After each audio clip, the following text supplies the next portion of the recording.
At 6, police say 378 people have been arrested so far after a week of violence. As the clear-up continues after the latest riots over the weekend, the Prime Minister says the criminal justice system is being ramped up to cope with the number of arrests. Police warn the numbers will keep rising as more people involved in the violence are identified. It started after the Southport stabbings. Tonight, a vigil to mark a week since 3 children died. Also tonight, turmoil on global financial markets amid fears about a slowdown in the US economy. At the Olympics, plenty of action and more medals for Team GB. We'll have all the results live from Paris. And the golden girl of gymnastics, but Simone Biles has to settle for silver in her last event at the Olympics. And coming up on BBC News, tributes have been pouring in for the former England and Surrey batter Graham Thorpe, who's died at the age of 55. The ECB described him as a beloved member of the cricket family.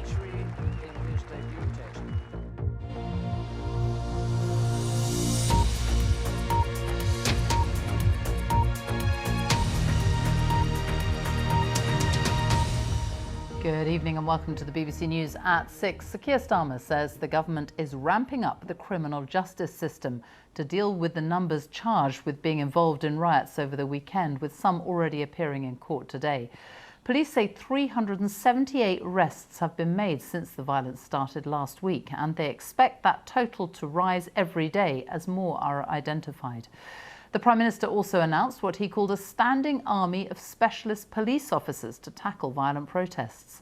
The unrest began last week in Southport after the fatal stabbings of 3 girls. Posts on social media wrongly blamed the attacks on a Muslim migrant. The riots have spread across England and Northern Ireland, with shops looted, police officers assaulted and petrol bombs thrown at hotels housing asylum seekers. The worst of that violence yesterday was in Rotherham. Our UK affairs correspondent Daniel Sanford is there for us now. Daniel. Yes, Sophie, there were frightening scenes at this Holiday Inn yesterday. Police officers were barely able to control the hundreds of protesters outside, some of whom were intent on getting inside. The asylum seekers being accommodated here have now all been moved out, and concerns about further violence across the UK meant the Cobra emergency meeting committee met in Whitehall to make sure there's enough riot officers, courts and prosecutors for the days ahead. After the wanton violence of the night before, today the meticulous work of gathering evidence, collecting fingerprints at the Holiday Inn Express in Wath-upon-Dearne just outside Rotherham, so detectives can bring the rioters to justice. Last night's disorder here led the Prime Minister to promise that a force of 6,000 riot-trained police officers will be established for the summer that can be sent anywhere in England and Wales. I'm absolutely clear that we will have the officers we need, where we need them, to deal with this disorder. And that is why the standing army has been set up, specialist officers ready to be deployed to support communities. The riots here left 12 police officers injured. Dozens more have been hurt across the week. Protesters broke into the hotel housing migrants and rampaged through corridors, terrifying those inside. South Yorkshire Police said today that some of the rioters not only wanted to damage the hotel, they also wanted to cause serious harm to the residents and staff inside. As the police gathered evidence, neighbours worked together to repair their homes after fence planks and logs were looted from their gardens to be used as missiles and battering rams. Chris Shaw's frightened wife had to leave. It was like mob rule last night, and obviously when there was a few of them in the garden, I told her to go. She was frightened to death, and she took the cat in the basket and went to my friend's house. It makes no sense. This has been a riot about those kids getting stabbed, which is so awful. My heart goes out to those families, but there's kids in this building. They were trying to set them on fire last night. They were trying to burn them alive. And I think it's absolutely disgusting. This is the moment he's referring to, when a wheelie bin was pushed up against a door and set on fire. Officers have worked through the night to begin identifying those involved in these horrendous scenes. Please be assured, if you were there, we will find you. and you will be held accountable for your part in yesterday's violence. Since last Tuesday, 378 people have now been arrested across the UK linked to the riots and disorder, and police say they expect that number to rise significantly. Meanwhile, forces are braced for more trouble. Daniel Sanford, BBC News, Rotherham. Well, they've also been cleaning up at another Holiday Inn, this time in Tamworth in Staffordshire, which came under attack last night. Local people say many of the rioters came from outside the area. Navtesh Johal reports. Early evening in Tamworth, and the sparks of violence ignite. Last night, this was the scene at a hotel in the town housing asylum seekers. The crowd clashes with the police. Officers are attacked, even sprayed with a fire extinguisher, anything that could be used as a weapon. What message are they trying to send? It soon becomes clear. This footage, given exclusively to the BBC, was filmed by a local resident. As the evening wears on, the crowd force their way inside. None of the residents were hurt, but a police officer was injured. The asylum seekers have all been moved to alternative accommodation. Lee Bates works for a local charity which has helped the asylum seekers in the hotel. He says last night has left them shaken. We're absolutely petrified. I mean, you can't imagine, you know, these people have families, they have people at home who must have been watching in horror at what was unfolding. Today, the council and local residents have been clearing up last night's mess. I'm really sad. It's really upsetting to think this has actually happened on the doorstep of where I live. It's really upsetting with all the damage that's doorstep of where I live. It's really upsetting with all the damage that's been caused. I don't understand the mentality of it one iota, and I don't understand people coming down just to watch last night either. I was amazed to see people, and some people that I knew with families down here watching. The damage will be repaired, but the scars of what this incident has done to the town will take longer to fade. Navtesh Johal, BBC News, Tamworth. So police say 378 arrests have been made since the rioting in towns and cities in England began a week ago. Some of those charged have been appearing in court already today. Daniel De Simone looks at those facing charges. Under arrest, but is the situation under control, and what inflamed it? After a weekend of violence, today came a series of court appearances. Those charged include a boy of 14 and a pensioner aged 69. Some could face years in prison. John Honey, seen in the St George's Cross t-shirt, is charged with violent disorder, visible in a stream of online videos in Hull on Saturday, leaving looted stores, and part of this terrifying attack, forcing the car's occupants to flee for their lives. A range of people took part in the disorder, from children to long-term far-right activists. One of those present in Southport was a convicted terrorist, neo-Nazi Matthew Hankinson, using the mayhem to promote a race war. A former head of counter-terror policing says some violence has crossed the threshold into terrorism. We have seen serious acts of violence designed to cause terror to a section of our community which have crossed the line into terrorism, and I hope my successors are looking at that very closely. The targeting of hotels believed to be housing migrants comes after years of demonisation by the far right, with lists of hotels shared on social media, making it hard to know where might be struck next. On X, far-right convicted criminal Stephen Yaxley Lennon, also known as Toby Robertson, spent the weekend inciting his thousands of followers, all from the safety of a sun lounger in Cyprus. He was handed back his X account by the firm's owner, Elon Musk, who posted saying the UK was heading to civil war. X hasn't replied to the BBC's request for comment. No, everyone who runs a social media platform should be responsible. That's what's got to change. Stronger laws and social media companies who are called to account.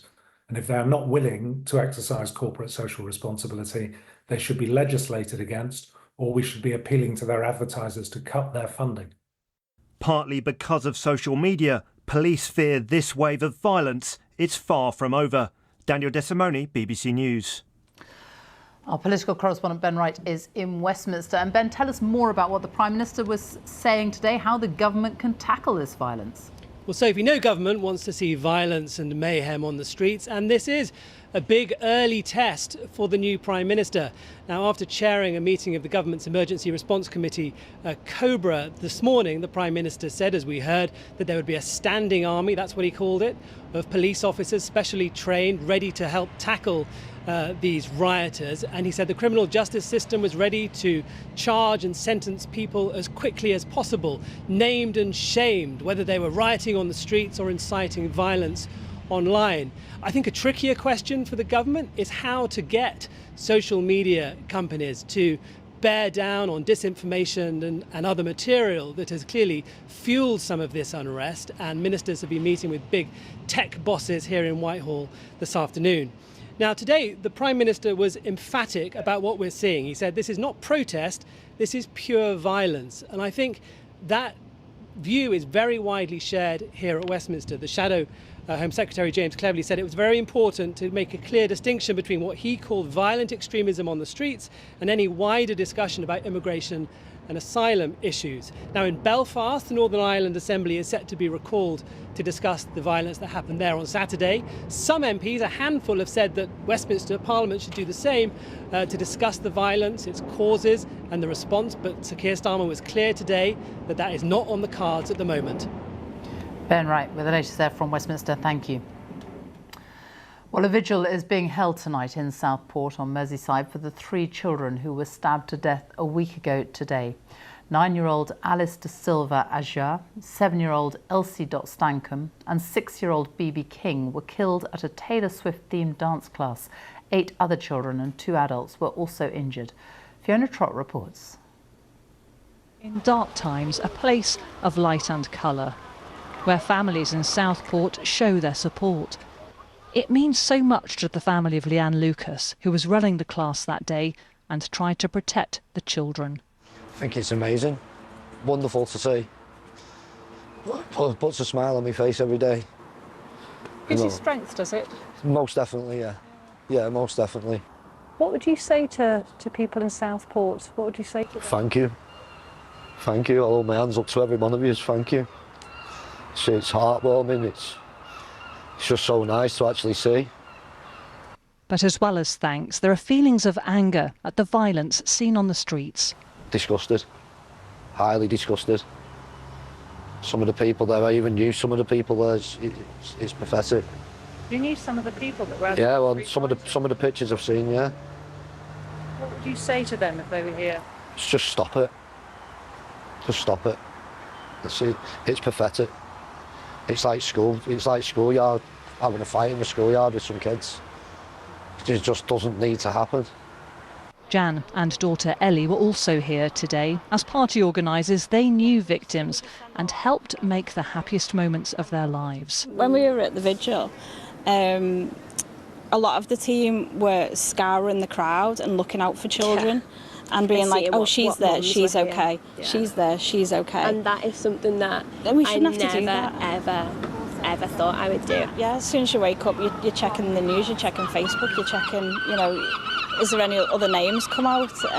Is there any messages from the families? I've been struggling to sleep. I was watching families. I've been struggling to sleep. I was watching, things about the riots that was happening in Liverpool, and I just can't believe that it's just kind of all still going on. The police say Leanne's now been discharged from hospital, a huge moment for the family. Can't wait. Tell me. Can't wait, honestly. I really can't wait to see her. Can't wait to just tell her she's my little hero. Fiona Trott, BBC News, Southport. As you heard, events like this are so important to Chris's family and above all else to the victims' families. And to the rest of the people here in Southport too, because when your life's been turned upside down, when you find it difficult being at work, when you can't sleep, what do? You go around, you raise money for the families, you make posters, badges, and you come here to evenings like this and you remember the girls to show their families support and let them know that you're thinking of them. There is anger here one week on as well, though, the feeling that violence has exploited the grief that people here are feeling. But as you've heard, people here in Southport will tell you that hate doesn't define this town, it's hope. Fiona, thank you. In other news, there's been turmoil on financial markets around the world over fears that the US economy is slowing down. Stock markets have been faltering across Europe following slumps in Asian markets overnight, and US stock markets opened down sharply this morning. Our chief economics correspondent, Darshini David, is here. How much impact is it all having? Well, Sophie, many people don't think of themselves as investors, do they? But if you've got a pension fund or anything like that, you'll have been affected by this. That slump in the FTSE 100, which takes it back down to where it was in the spring, April or thereabouts. But all of this emanates from concerns that go far beyond our shores, far away, because this has been a global slump in markets. So this was the picture a little while ago, triggered initially by jobs figures in the US. You can see there, these are some of the major global markets. Those jobs figures in the US heightened fears that that economy might be in for a sharp slowdown. Now, economists say, don't panic, the chances of recession are perhaps as little as 1 in 4. Nevertheless, don't forget, 1 in every £7 spent in the global economy is spent by an American consumer. So any slowdown hits the demand for goods globally, hence that panic there. On top of that, we've got some concerns that the rise in tech shares over the last few months went too far. So we're seeing some of those falling. And you can see there the pain in the Japanese shares, particularly sharp. They have specific problems, a rise in interest rates, higher yen. All of that is weighing on the economy. So it's a perfect storm of unsettling factors. On top of that, a lot of traders away, not many shares changing hands, and that tends to amplify any swings. So unsettling factors there. But the real thing to remember here, amongst all the volatility, is that all those fears we've seen unsettling the markets, quite often they simply don't come to pass. But in the meantime, it could be a rocky ride. Darshini, thank you. The Prime Minister of Bangladesh has resigned and fled the country following weeks of deadly unrest. Sheikh Hasina, who's been in power for 15 years, was taken by a military helicopter to India with her sister shortly before thousands of protesters stormed her official residence. At least 90 people were killed in anti-government protests yesterday, taking the death toll in recent weeks to more than 300. Samira Hussain reports from Delhi.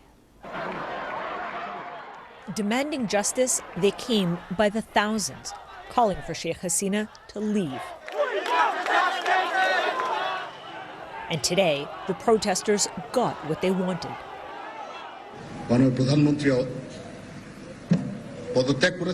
In an address to the nation, the army chief said the prime minister has left the country and that an interim government will be put in place.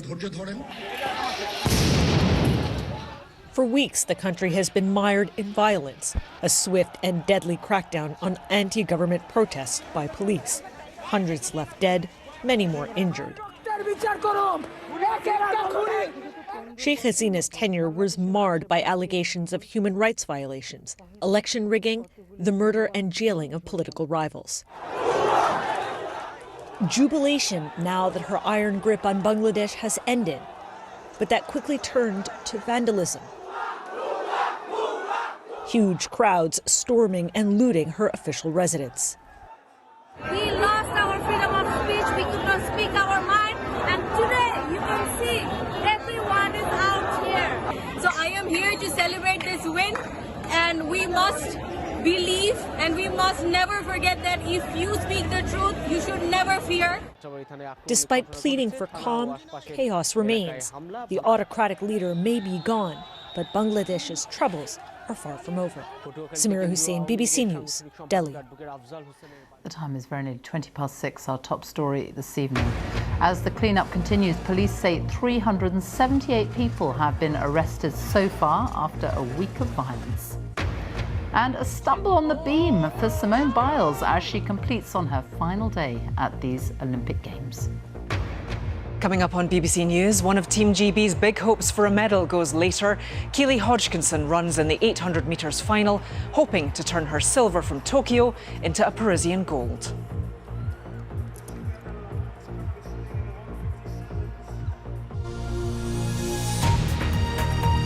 Now to the Olympics in Paris, where 20 gold medals are up for grabs in total today. Natalie Perks is there for us now with all of today's action. Natalie. Well, Sophie, the boxing scandal engulfing the Games continues to rumble on.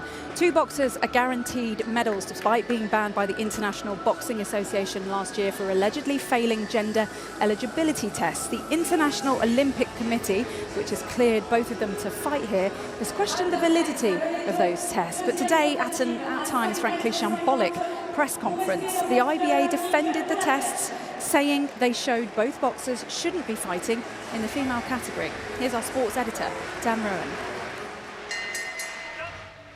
It's the Olympic controversy that just won't go away. Allowed to compete in the women's boxing here, despite being disqualified from last year's World Championships for reportedly failing gender eligibility tests, Algeria's Iman Khalif and Taiwan's Lin Yuting find themselves at the centre of a growing storm.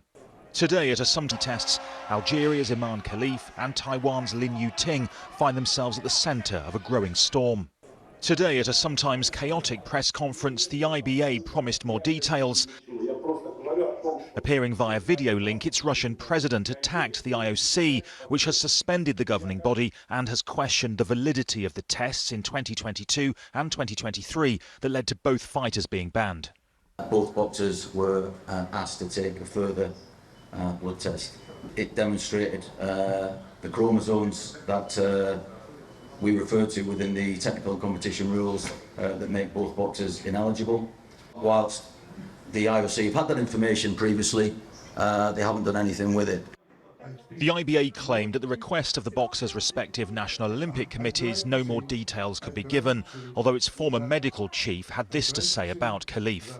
The medical result looks and say the laboratories that this boxer is male. Khalif has always insisted she is a woman and today called for an end to the global scrutiny over her biological sex. It can destroy people. It can kill people's thoughts, spirit and mind.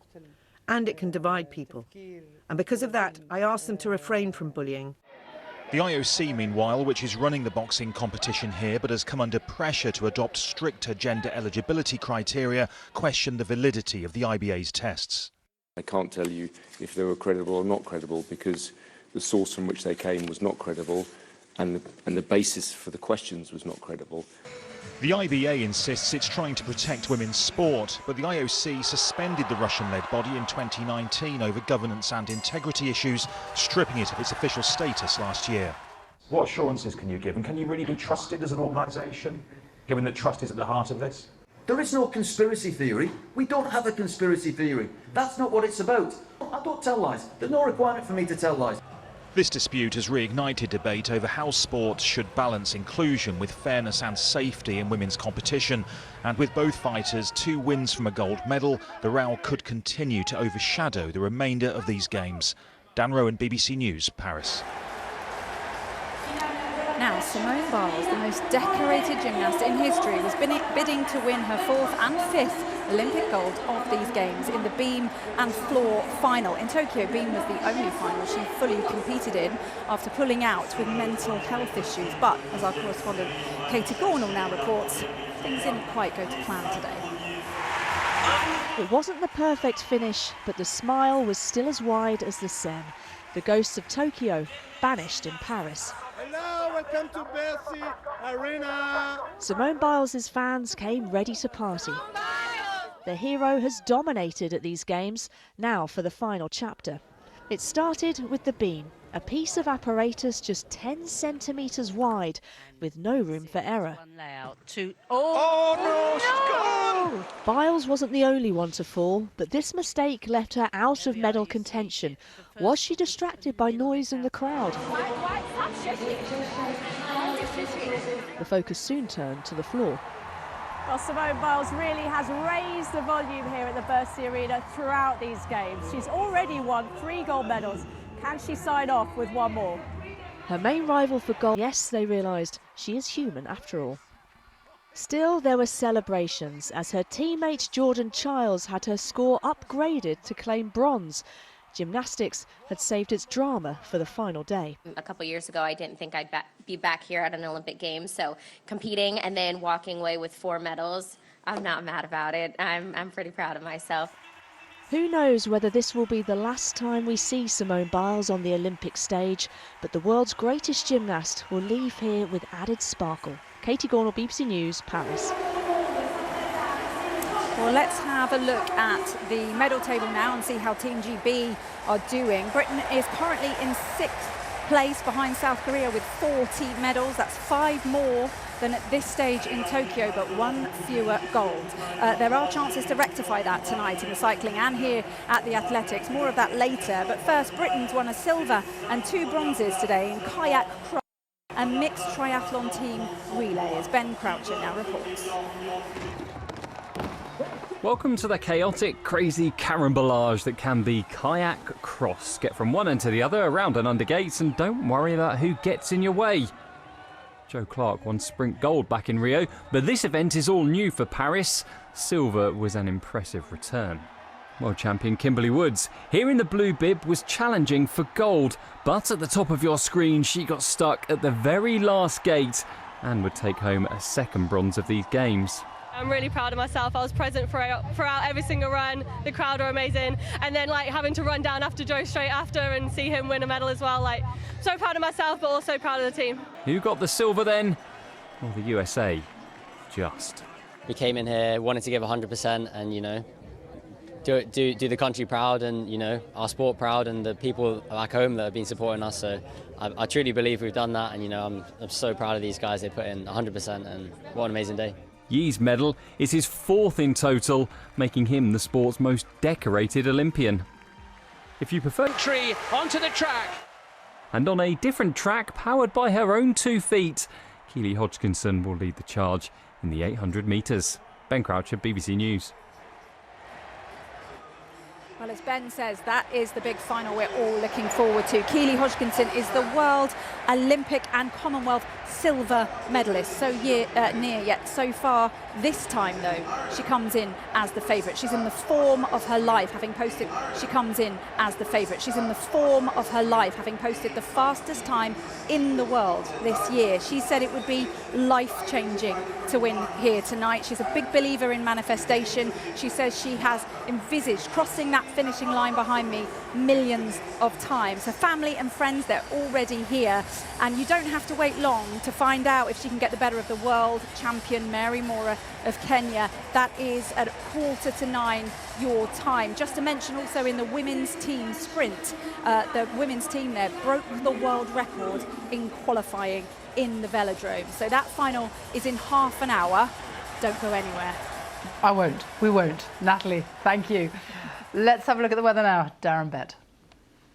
Thanks very much, Sophie. Temperatures today reached 27 degrees in the Moray Firth in Scotland, and quite warm and muggy air across many central and eastern areas ahead of this weather front, which has brought quite a bit of heavy rain actually into the southern uplands. There is cooler, fresher air following on behind that weather front, and that cooler and fresher air will push its way further east overnight tonight and into tomorrow. That weather front producing less and less rain as it moves eastwards, but quite a change to come for Northern Ireland. An uncomfortable night for sleeping last night. Temperatures tonight could be down to 7 or 8 degrees. Still very warm though across the Midlands and eastern England ahead of what's left of that cloud and rain. That moves through, and then we're all in the same boat really, with some sunny spells. Some showers come over the Irish Sea, but most of the showers will be affecting Northern Ireland and Scotland, some sharp ones as well. So the temperatures are going to be a little bit lower. It will feel cooler and fresher as we head further through the day, but still could make the mid-20s for a while towards the southeast. But with that weather front out of the way, we still have this area of low pressure here, and that's getting a bit closer. It's going to be strengthening the winds as well as we head into Wednesday, and it'll bring some wetter weather into Scotland, some longer spells of rain followed by a lot of showers here, showers coming into Northern Ireland and some sunshine, and maybe a few more showers coming further eastwards across England and Wales. The southeast of England, though, is still looking dry on Wednesday with some sunshine, but those temperatures are going to be lower across the board, so we're looking at 18 to 22 degrees, and that's a little below normal for this time of the year. Sophie. Darren, thank you very much. And that's it from the BBC News at 6. The news continues right here on BBC One. But right now, it's time to join our colleagues across the nations and regions for the news where you are. Goodbye.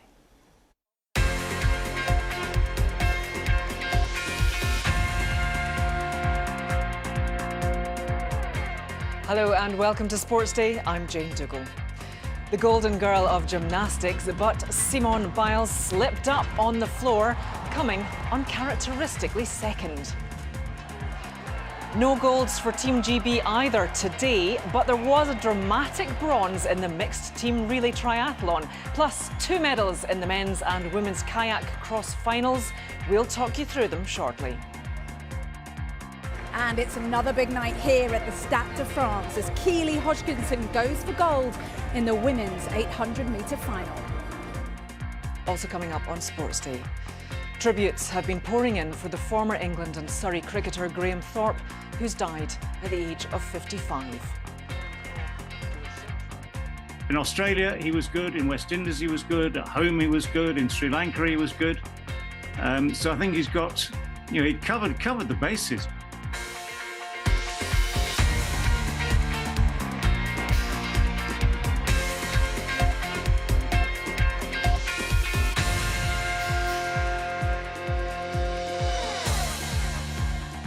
Hello and welcome to the programme. Lots to come later, including 2 bronze medals and a silver for Team GB so far on day 10.